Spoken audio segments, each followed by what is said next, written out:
Judging by what you write me, and by what I hear, I am forming a good opinion regarding your future. You do not run hither and thither and distract yourself by changing your abode, for such restlessness is the sign of a disordered spirit. The primary indication, to my thinking, of a well-ordered mind is a man's ability to remain in one place and linger in his own company.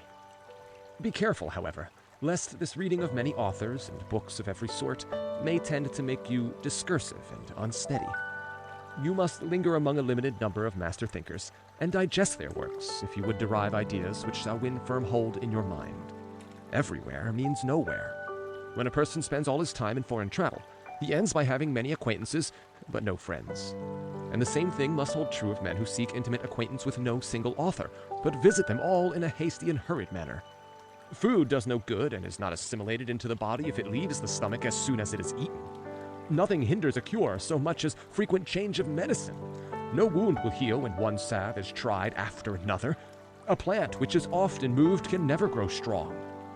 There is nothing so efficacious that it can be helpful while it is being shifted about. And in the reading of many books is distraction. Accordingly, since you cannot read all the books which you may possess, it is enough to possess only as many books as you can read. But, you reply, I wish to dip first into one book and then into another.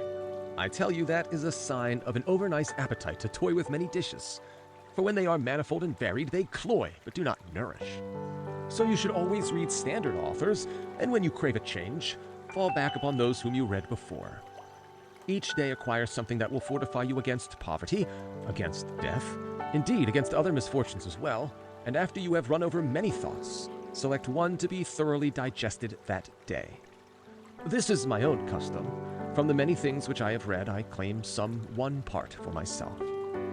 The thought for today is one which I discovered in Epicurus, for I am wont to cross over even into the enemy's camp, not as a deserter, but as a scout. He says, "Contented poverty is an honorable estate." Indeed, if it be contented, it is not poverty at all. It is not the man who has too little, but the man who craves more that is poor. What does it matter how much a man has laid up in his safe or in his warehouse? How large are his flocks and how fat his dividends, if he covets his neighbor's property and reckons, not his past grain, but his hopes of grains to come? Do you ask what is the proper limit to wealth? It is first, to have what is necessary, and second, to have what is enough. Farewell.